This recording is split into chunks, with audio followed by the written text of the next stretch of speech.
Thank you for joining us today to learn a little bit more about our history, global studies, and American studies majors. My name is Kiana Frazier. I am one of the admissions counselors here at St. Elizabeth. I'm also an alumni. I graduated in 2017.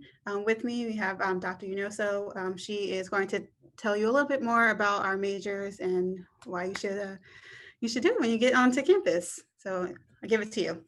Thank you so much, Kiana. And Kiana was a student of mine. She's awesome. So thank you so much for giving me this opportunity to talk about the great majors in our department. As Kiana said, we're a mouthful. We're the History, Politics, Global, and American Studies department. We have History, Global Studies, and American Studies as majors and as minors. And we have Political Science as a minor, but you can major in it. It could be an individualized major.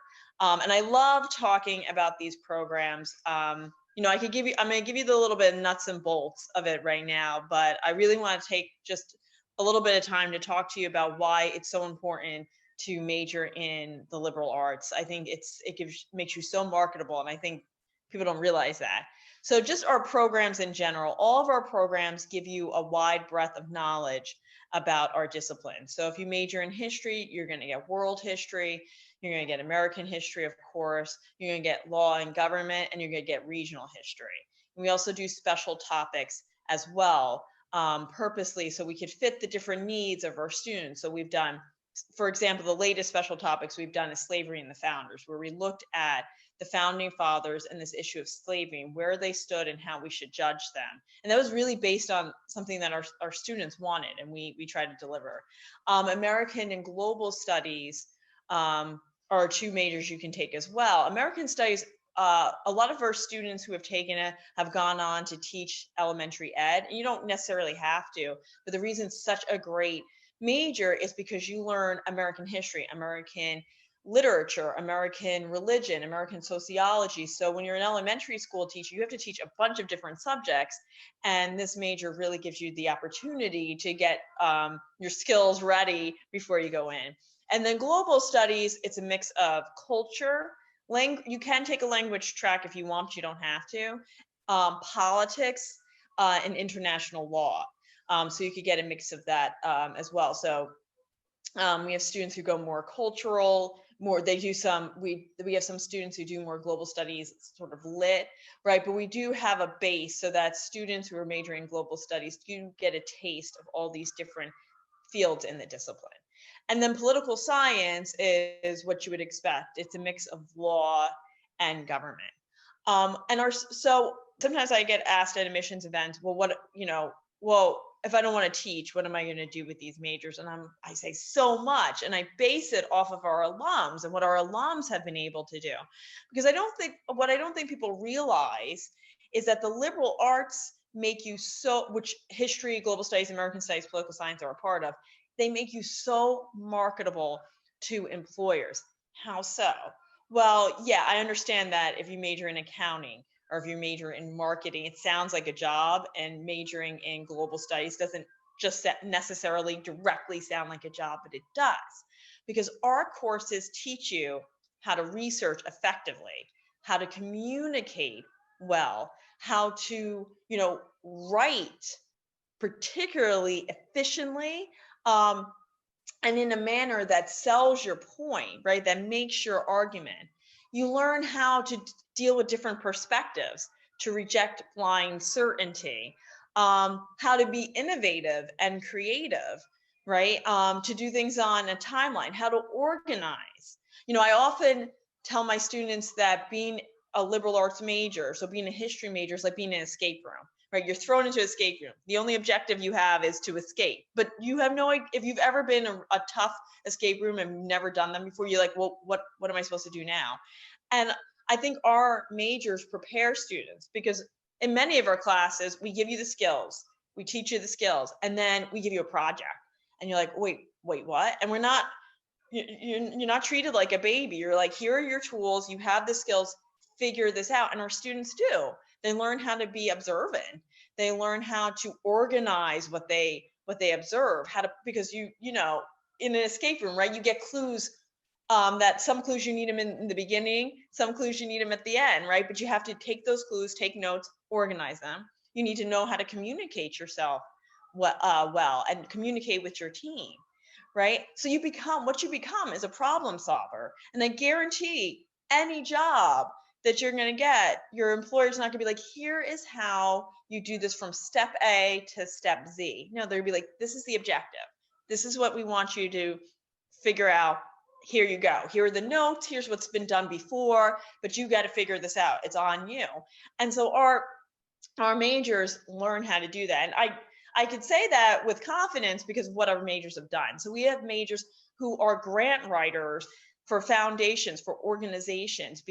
And the one I'm thinking of in particular, she has to have a really quick turnaround. She needs $1 million from the state to fund some project or fund some house. She has to get that proposal written in a week, that grant written in a week. She needs to research quickly. She needs to know how to make the argument, and then to communicate it. We have students who have gone into business or even become realtors because they know how to market. They know how to, this is what I'm selling. This, or for us, this is the argument I'm making. Like, how do I do this? We have students who they do go on to teach. They do some work as archivists and work in museums, but we also have students who are editors who they learned how to write well. They learned how to communicate well, and they're doing really well in that field. We have a lot of students who go into, to business as well because they learned how to take the information they have and to meet the objective, to solve the problem, to market it to a different group, because you're learning that in your law classes, in your government classes, even when you're trying to write thesis-driven history research papers, you're learning all of that. And in all of the disciplines in our department, you have to learn how to deal with different types of people, different nationalities, different cultures, right? You can't ever assume you're going in and this is the way Americans think of it, so this is the way the Japanese are going to see it. No. So we try to create that perspective as well, understanding different perspectives, learning how to communicate effectively with them. So I think that, our department, I'm not biased at all, is phenomenal. And I think that we do a lot of great things. We have great faculty that's super dedicated and just wants everyone to succeed. But we also give you the tools that you need to do whatever you want to do, business, law, teaching, nonprofits. We have it. And our alumni, our alums really do speak to that. What advice do you have to a student that wants to do any of those majors in the department? Yeah, so if you're a prospective student, I would love for you to reach out to me and I can, help you navigate. You wouldn't have me initially as your advisor, you would have a first year advisor, but I would help you navigate those first years, even if I'm not your official advisor. In terms of just getting yourself ready, I say, read whatever you can, read what you can get your hands on. I know a lot of people watched Hamilton on Disney Plus this summer because it was made available. And there's a part where he talks about he just started reading everything. So I think whatever you're interested in, get to know it and be open-minded. I think that even if you have a certain position, you will be better at defending that position if you know the other side. So I say, read newspapers that have a more conservative bend and a more liberal bend. It just gets you prepared to argue your side. Obviously the more you can write, the better you become. And the more you read, the better writer you become. So those sort of things will help you to prepare. And then I say, once you're at the college, talk to your professors and talk to me, because once we know who you are, we're going to try, and what you're trying to achieve, we're going to try to get you in the connections you need to get those internships early. Many students won't do an academic internship into their junior year, and that's totally appropriate. But we like to start talking to some of our connections, some of these museums or businesses or law firms, and say, hey, I got someone coming up the pike. Be prepared, because I want you to know them. So that's what I say. Like, get to know the department, get to know the other students in the department, and it's really helpful for your success, because the more connections you make, the more networking, and that's really so true, right? College degrees are so important. The networking is just as equally important. You need to start figuring out who are the people that you want to be employed by early on, as early as you can, and we can help you do that. But we need to know who you are, and we need to start working with you.